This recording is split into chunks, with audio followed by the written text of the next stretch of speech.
Good morning बच्चों, कैसे हो? मज़े में ना।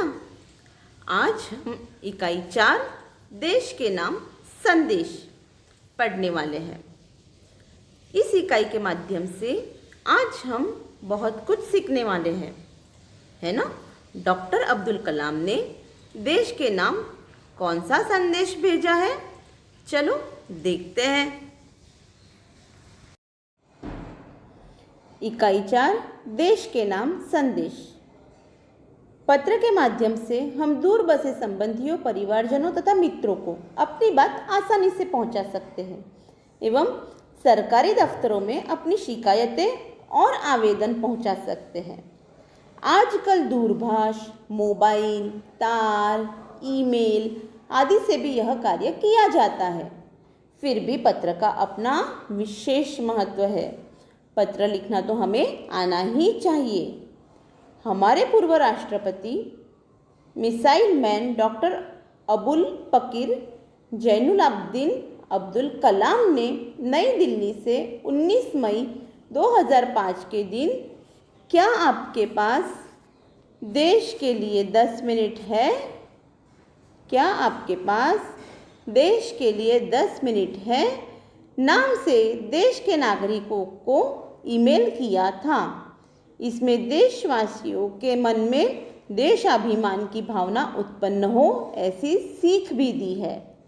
तो हम सभी जानते हैं कि डॉक्टर अब्दुल कलाम को मिसाइल मैन का भी खिताब दिया गया है। सब लोग उन्हें मिसाइल मैन के नाम से भी पहचानते हैं और ये उनका पूरा नाम है, डॉक्टर अबुल पकीर जैनुलाब्दीन अब्दुल कलाम। ठीक है, तो उन्होंने ईमेल के माध्यम से पूरे देश के सभी नागरिकों को बहुत ही दिलचस्प संदेश दिया है, हमारा दिल दहलाने वाला संदेश दिया है, हमारे अंदर जागरूकता आ जाए ऐसा संदेश दिया है। इसे पढ़ के हमें भी ऐसा लगेगा कि हमें जिम्मेदार नागरिक बनना चाहिए। ठीक है,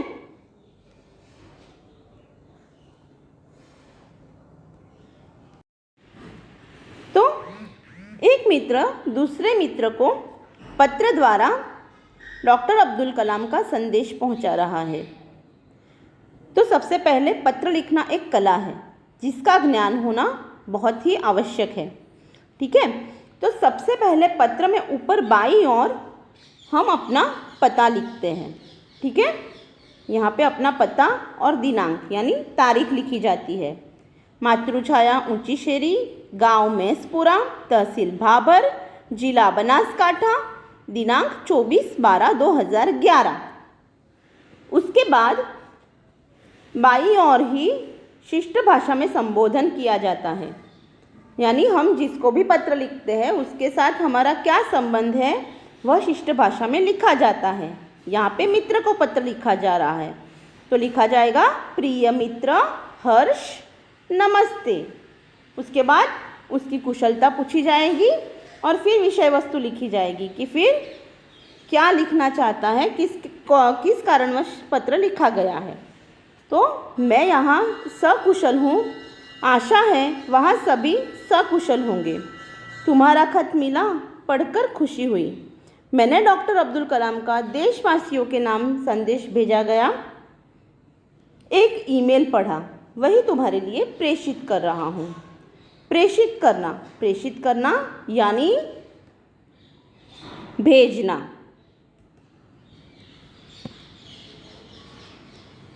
डॉक्टर कलाम ने अपने संदेश की शुरुआत में ही पूछा, क्या आपके पास अपने देश के लिए 10 मिनट का समय है?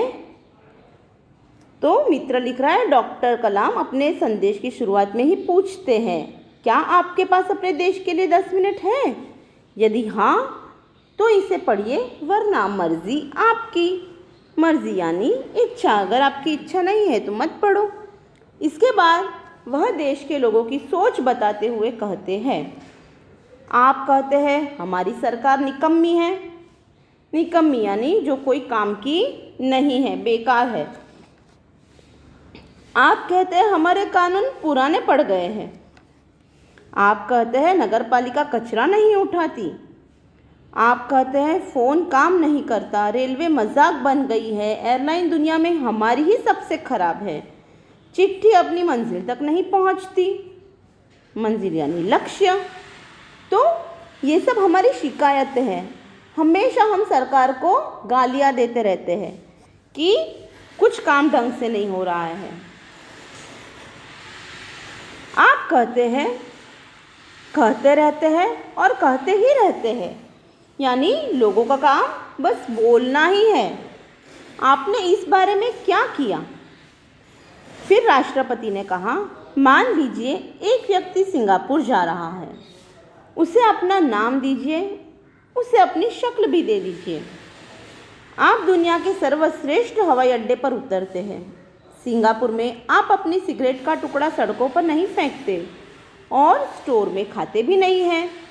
आपको उनके भूमिगत संपर्कों पर रश्क महसूस होता है।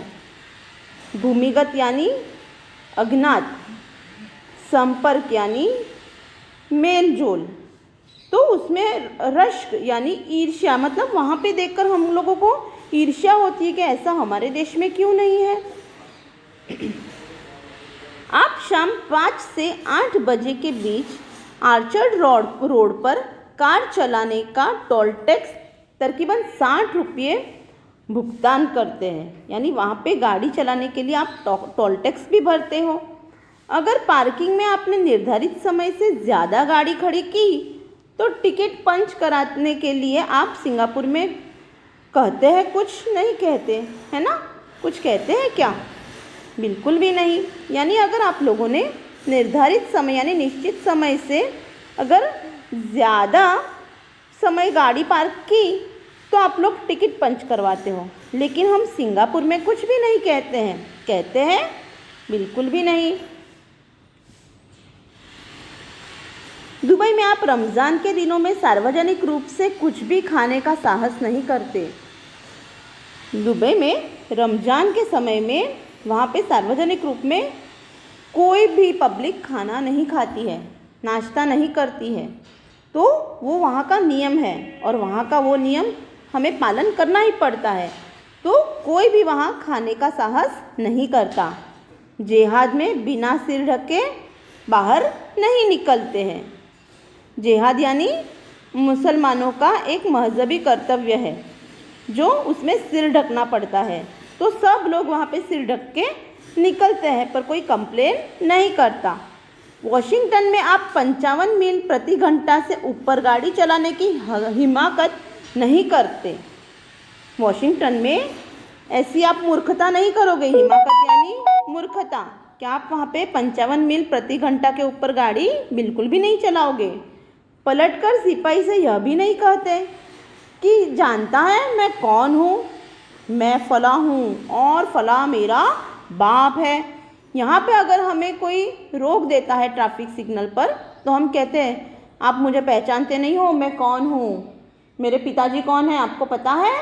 तो यह बातें हम लोग भारत में करते हैं, पर बाहर जाके ये सब बोलने की हिम्मत हम लोग नहीं करते। ऑस्ट्रेलिया और न्यूजीलैंड के समुद्र तटों पर आप खाली नारियल हवा में नहीं उछालते। टोक्यो में आप सड़कों पर पान की पीक क्यों नहीं थूकते। मतलब हम कहीं जाकर ऐसी गंदगी क्यों नहीं फैलाते हैं। बोस्टन में आप जाली योग्यता पत्र क्यों नहीं खरीदते। जाली यानी नकली। क्या हम वहाँ पे नकली बनावटी योग्यता पत्र खरीदते हैं? बिल्कुल भी नहीं खरीदते। डॉक्टर कलाम बीच में याद दिलाते हैं, मैं आप ही के बारे में बात कर रहा हूँ, सिर्फ आपके। यानी ये सब बातें हमारे लिए हो रही है। डॉक्टर कलाम कहते हैं आप दूसरे देशों की व्यवस्था का आदर और पालन कर सकते हैं, लेकिन अपनी व्यवस्था का नहीं। भारतीय धरती पर कदम रखते ही आप सिगरेट का टुकड़ा जहाँ तहाँ फेंकते हैं, कागज़ के पुर्जे उछालते हैं। तो कागज़ के पुर्जे यानी टुकड़े भी हम उछाल देते हैं। यदि आप पराये देश में प्रशंसनीय नागरिक बन सकते हैं, प्रशंसनीय यानी तारीफ करने योग्य बन सकते हो, तो फिर अपने देश में क्यों नहीं। तो यहाँ भारत में आप ऐसा क्यों नहीं बन सकते। डॉक्टर कलाम ने मुंबई के पूर्व महानगर पालिका आयुक्त तिनायकर के हवाले से कहा, अमीर लोग अपने कुत्तों को सड़कों पर घुमाने निकलते हैं और जहाँ तहाँ गंदगी बिखेर कर आ जाते हैं और फिर वही लोग सड़कों पर गंदगी के लिए प्रशासन पर दोष मढ़ते हैं, है ना। ऐसा हम लोग करते हैं ना, सुबह सुबह कुत्ते को घूमने निकालते हैं और फिर सब गंदगी फैलाकर घर आ जाते हैं, क्योंकि कुत्ता घर पे गंदगी ना करे। क्या वे उम्मीद करते हैं कि जब भी बाहर निकले तो एक अधिकारी झाड़ू लेकर उनके पीछे पीछे चलेगा और जब उनके कुत्ते को हाजत लगेगी तो वह कटोरा लेकर पीछे लगाएगा? बिल्कुल भी नहीं। ऐसा कभी हो सकेगा? नहीं, हमारा काम हमें खुद करना चाहिए।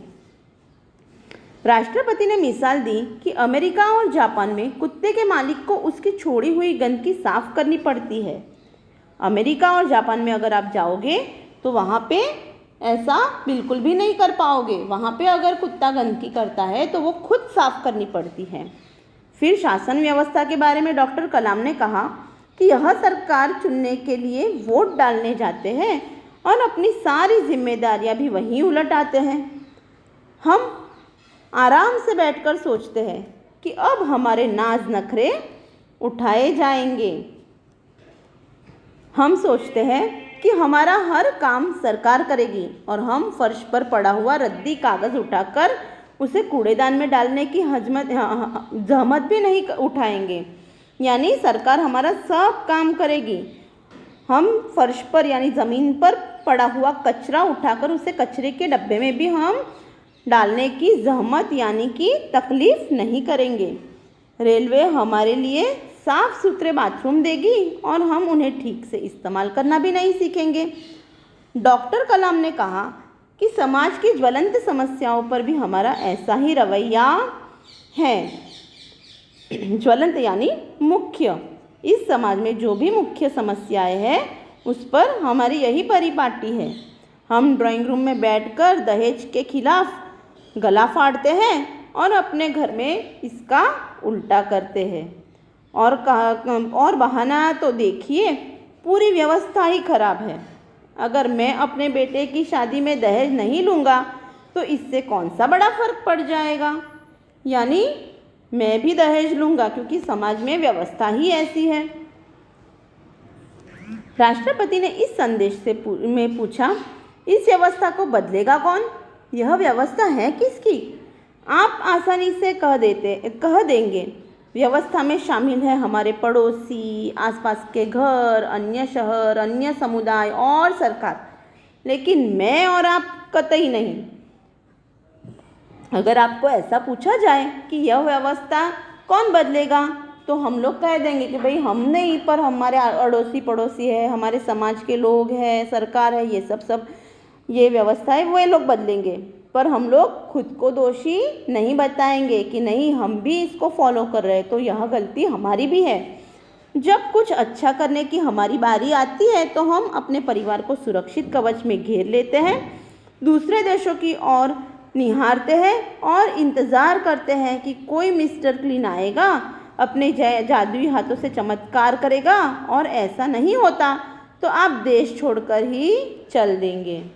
उन्होंने कहा, हम अपने भय से जाकर अमेरिका जाएंगे, उनके गौरव का गुणगान करेंगे, व्यवस्था की प्रशंसा करेंगे, और जब न्यूयॉर्क असुरक्षित हो जाएगा तो आप इंग्लैंड भाग जाएंगे।